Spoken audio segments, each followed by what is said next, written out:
Here we are for another one. Chapter 13 of Demon Dentist. Impro. Alfie belted past a sign that read, "No running in the corridor." He was becoming breathless now, and a sense of panic was descending on him. How could he outrun a moped, even one with a heavy load? The noise of the bike's engine was becoming louder and louder. Winnie was getting closer and closer. Alfie tiptoed to the central staircase and hid behind the balustrade. From high up on the third floor, he looked down to see where she was heading. Tut-tut-tutting along the bottom corridor was the little red moped. The social worker's legs were astride it. The bike was advancing slowly. Winnie's sandals skimming the floor as she peered into all the classrooms to see if she could spot her prey. Even from this height, Alfie could tell Winnie was fuming. No one likes having to wait outside in the wind and rain. Now the social worker's face was curled up like she was chewing on a stinging nettle. Alfie kept dead still for a moment. Winnie might detect any sudden movements. After a patrol up and down the lower corridor, the social worker stood up on her moped. She circled around the bottom of the stairs a few times to gain speed. Then suddenly, with a sharp twist of the throttle, she mounted the first step. Alfie leapt up from behind the balustrade, and as he did, Winnie spotted him. "Alfred!" she shouted as the moped bounced up the stairs. "Alfred, come back here, boy!" Alfie was running, but he didn't know where to. He darted down another corridor, bouncing off the walls as his legs carried him faster than his mind could direct him. The map of the school plotted out in his head from all that time trudging between the lessons was now alerting him to something. He was reaching a dead end. The hum of the moped's engine was getting louder. Now Alfie was at the end of a corridor, pinned against a large bank of lockers. Winnie had reached the top floor and was hurtling towards him. He leapt to his left. Darn! The stupid language lab door was locked. Still, the moped was coming straight towards him. He leapt to the right and turned the handle. He put his weight against the door and burst into the room. Alfie found himself in the middle of a drama class. "And go with it! Impro!" cried the teacher.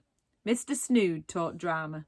He was a bald and bespectacled man who always wore black polo neck jumper, black jeans and black shoes. If he stood next to the black curtain in the assembly hall, it looked like there was a giant boiled egg floating through the air. Snood lived and breathed drama. Drama was his love. Drama was his life. Drama was his drama. Snood taught his subject with a ferocious sincerity. Alfie found all that pretending to be of tree business in Snood's classes acutely embarrassing. Most of the pupils did, in fact. As Alfie burst through the door, all the kids were loitering in the middle of the classroom, looking like they would rather be anywhere else than here.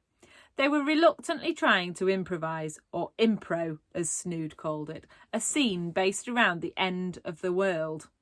This was always Snood's favourite starting point for any impro. The world ending. "A giant meteor is about to hit the earth. Impro!" is how the floating egg would start most of his classes. Then Snood would take his chair and spin it around rather dramatically. How else?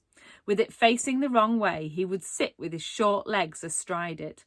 From there, the drama teacher would watch intently as his pupils shuffled to and fro, mumbling something about a giant meteor hitting the earth, but really just praying for an actual meteor to hit the earth to save them from the embarrassment.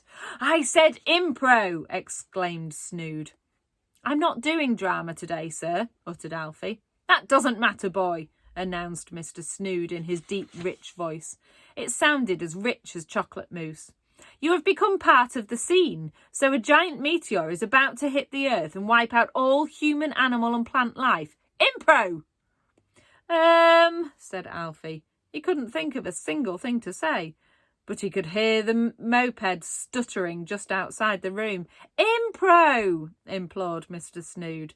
Bad news about the whole world giant meteor hitting the earth thing," spluttered Alfie. "But on the upside, the pizzas I ordered are here."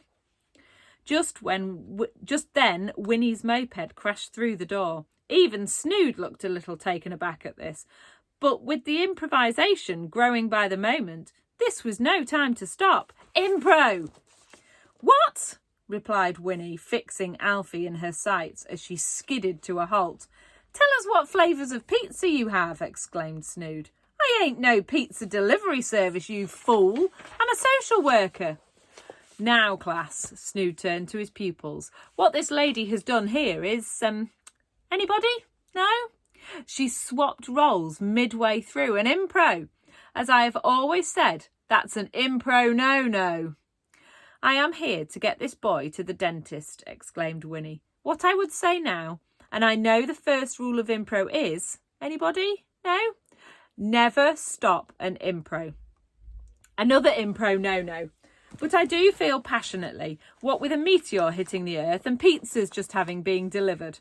Which, by the way, was a very skillful piece of improing. Huge congrats, Alfie. You may well want your final meal to come with a free garlic bread. That adding a dentist appointment into the mix is just too much. I'm sorry, but it's an impro on an impro on an impro. And as such is a huge impro no-no. Winnie paused for a second, her whole body wobbling as the moped engine reverberated. She fixed Mr. Snood with a steely gaze. I don't know who you are, but please stop talking out of your bum-bum.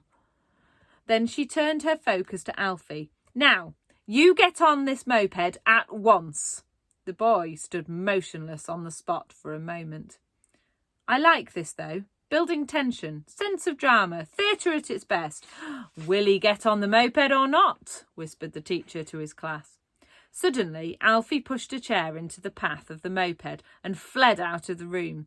Winnie swerved around it in hot pursuit. Let's go where the impro takes us. Come on, my actors. This impro is on the move. With that, Snood stood, punched his fist in the air triumphantly, and led his utterly bemused students out of the room. They chased after Winnie, who chased after Alfie, as he ran back down the corridor.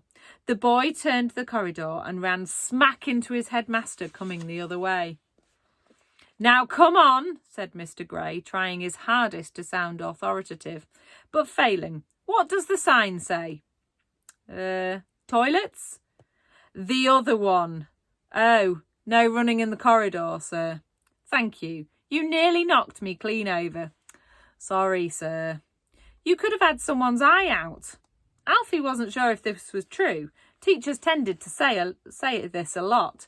In their minds, just saying anything about a stray football, a bag left in the wrong place, even late homework could have an eye out. However, this wasn't a time to argue. Yes, of course. Sorry, sir, agreed Alfie. Now be on your way, boy, said the headmaster.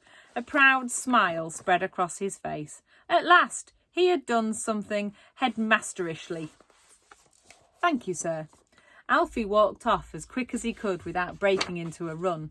Mr. Gray straightened his grey tie, combed his fingers through his grey hair, and continued on his way, with a renewed sense of self-importance. However, as he turned the corner, he screamed, "Ah!" Winnie was flying towards the headmaster on her moped. "Out of the way, you fool!" she shouted. Just in time, Mr. Gray leapt against the wall. "Excuse me, madam," the headmaster called after her. "No riding of mopeds or any kind of two-wheeled motor vehicles in school corridors, please."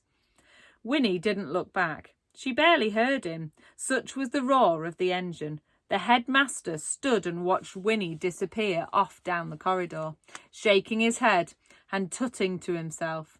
Just then he was knocked over by the drama teacher and run over by 30 of his pupils.